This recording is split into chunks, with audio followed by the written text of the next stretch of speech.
Good morning. How are you doing today? All right, man. How are you? Fantastic. This is amazing, the way that you have taken this moment, put it on a page that came from a tree, which came from the ground, and now we're going to read it, experience it, and talk about it. I love the way that you have set your imagination free. Thank you. Thank you so much. That's such a beautiful way to describe the whole process, you know? Well, you've got to build up a relationship with that creative self, and that there's so many voices in our head and heart, and I openly admit to it, but now you got to do something with them.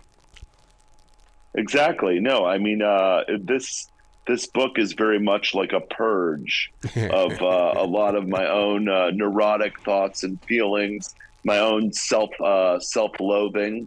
It's a way to face all of that and laugh at it, really. Mm-hmm. Laugh at the darkest aspects of myself or my imagined self.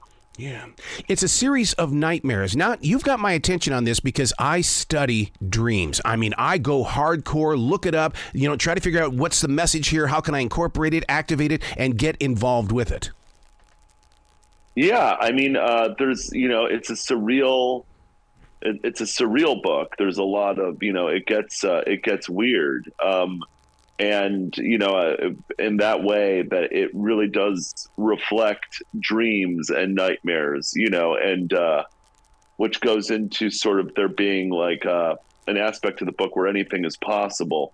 But at the same time, dealing very much in the nightmares of life, and the nightmares of your waking imagination, mostly related to you being the person that you are afraid you might be. Yeah. In bringing the book together, what taught you to break it up into characters? Because I've never seen anything like this, especially, when you've got Abraham the child, I mean, and the demons in his head. It's like, oh, I've got to start on this one. But I know people are going to pick it out, whatever one they want to start with, and then go back to the others. Yeah, I mean, this was, it was a collaborate. I had a great editor, Stuart Roberts, and we really collaborated on that, of figuring out how to frame the whole book to where, I write in a very stream of consciousness kind of way. So what would be a great framework in order to put all these thoughts and feelings down and really focus, my wild way of writing into a way that, a book could be framed. Did it start using a writing instrument, or did you go flat out, I'm gonna do this in a notebook? No, I went straight to the laptop. Did you? I just sit down and I just start dancing with the fingers. I've been typing a long time. I get a lot. I used to write in a notebook when I was when I was starting out in comedy, especially. I would write in my sketch, but slowly but surely I've moved more just to the computer. But hey, maybe I'll start writing by hand and see what happens. Well, I'm that writer. I'm that guy. My last book, which is about John Lennon, I went out and got the John Lennon Mont Blanc writing instrument, and that's the only pen that I could use in telling the story, because I just believe that you and I are being creative. We're called to do what we're doing. It's like there's no way that I'm saying I'm going to write a book. No, something out there said, no, you've been picked, dude. Get the book done. I mean, I definitely, it's funny, but I agree with you. I mean, I do think that it's pretty wild that you do feel like you're channeling something. Yeah. And I guess, that's why I get right to the computer, because I want to be making sure that I'm channeling the most final version of it possible.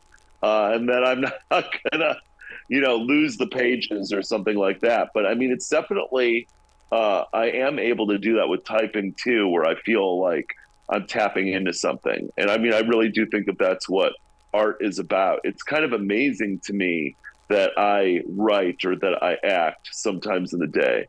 You're like sitting like a turd on your couch and you're like, oh, wow, I'm an artist. And then suddenly you feel imbued by something. I mean, you really don't know where these thoughts and ideas come from. It's so true. I think like the better you get, the more you sort of realize like it's not in your control. You're the spark, but the flame is something else. And that's the thing I think that connects all of us, you know? Do you find yourself thinking faster when you're typing? Only because because when I'm sitting here typing my fingers, and if I start thinking about my fingers and how fast they're moving, then I screw up. But if I'm just sitting there and just whatever's moving through me is on that page, it's like, whoa, I love this. Stream thinking is a beautiful place. Yeah, I mean, I sort of just like try to let that thinking just happen, you know, and not.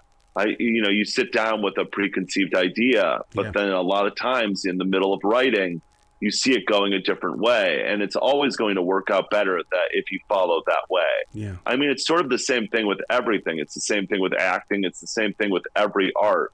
You know, you have your thoughts, you have your preparation, you have the form that you think that it's going to happen in, but you know, you can easily be presented. You can never preconceive what the moment is going to be, and the moment is always more powerful. That's why, you know, a lot of times in a lot of what I do, like, people point things out that I did that I almost am not aware of.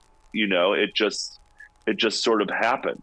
And so, you know, then you ask yourself the question, like, did it happen? Well, it did for that person. So that, you know, or, you know, it's people pick out a moment in writing or in my acting where I'm like, that was just in the moment something I did. There was not a huge thought process that went behind that. But, you know, I think that in a lot of ways is a deeper way of doing things. You know? Yeah.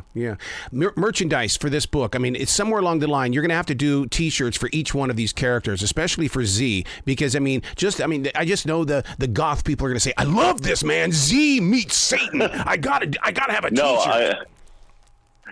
Z should be on a lot of black hoodies. You're right. And like long black sleeve shirts. Yes. You know, No, Z is very, very goth.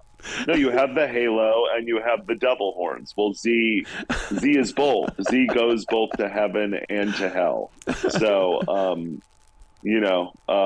which is how a lot of us feel as we go through life. A lot of it depends on the day, what we think we're in. And what is the chapter that we're presently in? And did I learn anything from that last chapter? And if I didn't, oh, hell, I've got this one to worry about now. Yeah, I think that like the book is very much, you know, satirizing that learning itself, you know, that we grip on to these supposed lessons, but, you know, does it really change us? Do we really change? You know, we only really change if we put work into changing. Yeah. And so if you just think that these big epiphanies that you get throughout life are just going to make it all happen, think again. You got to put a little effort into that. My wake-up call with change was a general manager at 95.1 who looked at me and he said, radio is change every day. If you don't like it, there's the door. And if you want to go right now, I'm okay, because that's the change I'm dealing with right now. Wow. Yeah, that's a great thing. Yeah, no, totally. You have to at least roll with change. Yeah. You know, even if you're not okay with it, you got to change. How did you come up with the name of all the different characters? Was that what they were when they're inside the dream? Because, I mean, you've got Mendel the teenager. I mean, it's like, yeah, that's a good little teenager name. I wanted to have make up some, I love the Russians. And so I wanted to make up some long, ridiculous names for a lot of them, and so it was me looking up first names and last names online and putting them together. And then you see the name and you're like, oh, that's this character. Yeah, and you know what? I'm glad that you said that, because right away, as I go through the chapters, I'll have a new vision, because I'm not sitting here thinking that Z is Johnny Depp and that Mendel is going to be somebody else. I mean, you allow us to have our own vision and interpretation of who these characters are. Yeah, absolutely. I mean, I think different types of people are going to get different things out of the stories. I think some people might really relate to it. And then some people are just going to be entertained by these buffoons, and be glad that they're not them. So now, is the follow-up book, is it going to include that where Z comes back and meets Abraham? And all of a sudden a new storyline begins there?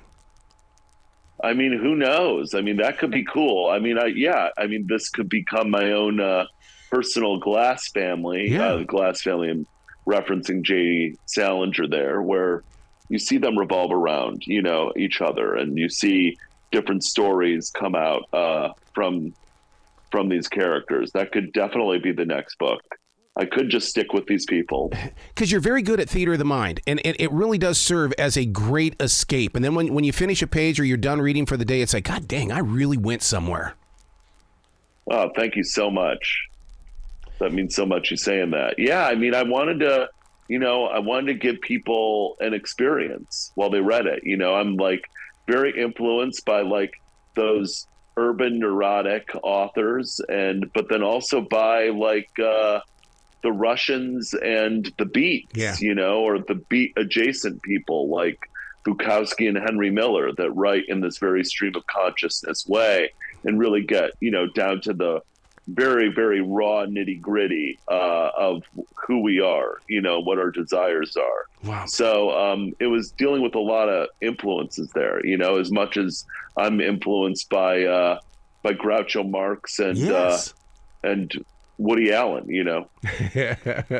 Where can people go to get the book and to find out more about you, Brett? Woody Allen as an artist, not as a person. Oh, right, exactly. Okay.